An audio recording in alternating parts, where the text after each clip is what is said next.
সাকিবিয়ানদের অবাধ্য তাণ্ডব, যাকে বলে অবাধ্য তাণ্ডব।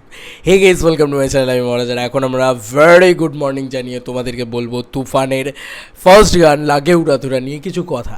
বন্ধুরা, কিছু কথা বলতে কি, আমরা এই মিমি চক্রবর্তীর যে ভ্লগটা বেরিয়েছে, সেই ভ্লগটাতে কিছু অবাধ্য তাণ্ডবের কথা বলবো সাকিবিয়ানসদের। সাকিবিয়ান কেন, শুধু সাকিবিয়ান কেন, আপামোর জনগণের বলা যেতে পারে। সাকিবিয়ানসরা তো অবশ্যই, কিন্তু আমি শুধু সাকিবিয়ানসদের কোট আন কোটে ভেঙে দিতে চাই না বা বেঁধে দিতে চাই না। আমার মনে হয় আপামোর বাংলাদেশবাসী, আপামোর ইন্ডিয়ানরা যারা বাংলা ভাষার প্রেমী, তারা হয়তো সবাই এইটার জন্য মুখিয়ে বসেছিলেন এবং এটা দেখেওছেন। আমি শুধু মিমি চক্রবর্তীর ভিউজ নিয়ে এখানে কথা বলছি না, আমি লাগে উড়াধুরার ভিউজ নিয়ে কথা বলবো, আমি মিমি চক্রবর্তীর একটা বিটিএস নিয়ে কথা বলবো, এবং তোমাদেরকে থার্ডলি যেটা বলবো সেটা হচ্ছে যে এই গানটার করতে কতটা পরিশ্রম লেগেছে। বন্ধুরা, প্রথমত বলি ভিউজ নিয়ে কথা। লাগে উড়াধুরার ভিউজ যদি আমি আসি, তাহলে ভাই এখন দেখাচ্ছে 3.4 মিলিয়ন অন তোমার SVF, অ্যান্ড চরকির পেজে দেখাচ্ছে হচ্ছে 5.6 মিলিয়ন। টোটাল মেলালে হয় হচ্ছে 9 মিলিয়ন মতন। 9 মিলিয়ন ভিউজ, ভাবা যায়? মানে 9 মিলিয়ন ভিউজ এখন দেখাচ্ছে। এটা রিয়েল টাইম ভিউজ, আমি তোমাদেরকে আগেও বলেছি যে 1 CR প্লাস হয়ে গিয়েছে। এখন ধরো 1 কোটি 1 লক্ষ এরকম সামথিং কিছু একটা হতে পারে। এবার যদি আসি আমি মিমি চক্রবর্তীর একটা ভ্লগের ভিউজ, বন্ধুরা এখানে সত্যি কথা বলছি, এটা বলতে কোনো দ্বিধা নেই। এই যে অঙ্কুশদার এলো, মির্জা এলো বা ইত্যাদি ইত্যাদি এই গানগুলো এলো, এই একটা গানও এই লেভেলের ভিউজ জেনারেট করতে পারছে না বন্ধুরা।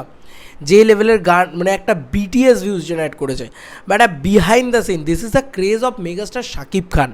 মানে শাকিব খান নাম না, ইটস আ বিগেস্ট ব্র্যান্ড।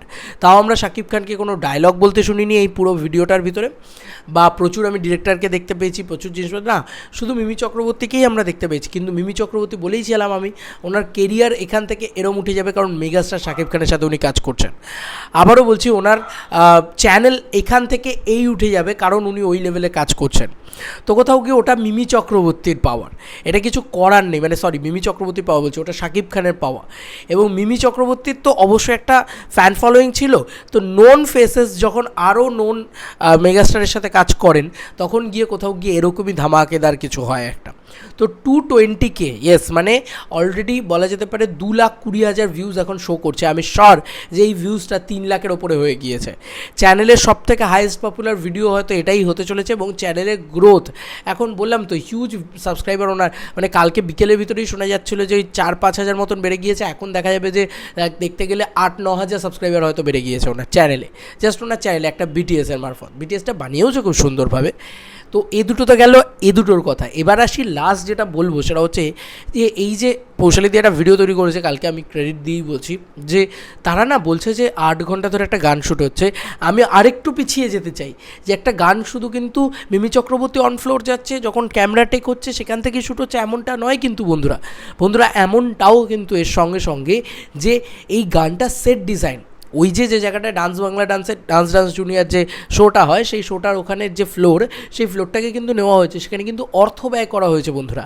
তাই বলে রাখতে পারি, একটা গানের পিছনে 2 শিফট, মানে 2 শিফট যদি হয়, 8 ঘন্টার করে একটা শিফট হয়, তো 8 ঘন্টার 2 শিফট ধরে রাখো, মানে 16 ঘন্টার ওপরে কিন্তু কাজ হয়েছে।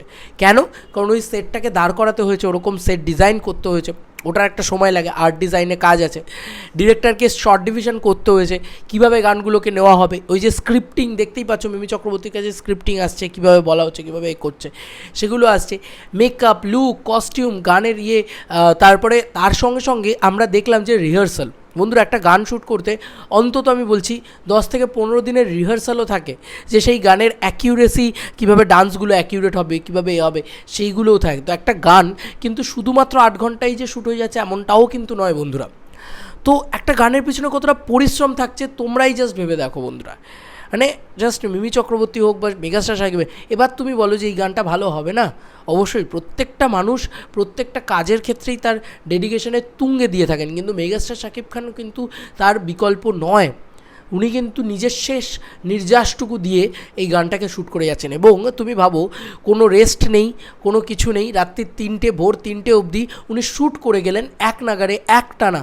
উনি মেগাস্টার, উনি ট্যান্ট্রাম দেখাতেই পারতেন যে না বস আজকে শিফট ওভার করে দাও, কালকে আমরা আবার শ্যুট করব, এমনটা কিন্তু করতে পারতেন, বাট উনি কিন্তু করেননি বন্ধুরা। এরকম অনেক আর্টিস্টকে শোনা যায়, আমি কারোর নাম নিচ্ছি না এখানে, এরকম অনেক আর্টিস্টকে শোনা যায় যে তারা প্যাক আপ করে দেন খুব তাড়াতাড়ি, তারা বেশি ট্যান্ট্রাম মানে তাদের বেশি ট্যান্ট্রাম, তারা ওইসব ঝামেলা নিতে চান না। কিন্তু এখানেই মেগাস্টার শাকিব খান, তিনি কাজটাকে আগে তাড়াতাড়ি করতে চান, উনি ডে বাড়াতে চান না, কারণ ডে বাড়ালে আমরা সবাই জানি যে বাংলা ছবির কিন্তু কস্টিং বাড়তে থাকে, এটা উনি বোঝেন। তো কোথাও গিয়ে এগুলোই হচ্ছে অনেক কিছুকে আলাদা করে, এবং উনি মানুষ হিসেবেও খুব ভালো, এটা আমরা সবসময়ই সব জায়গাতেই বলে থাকি বা জানি।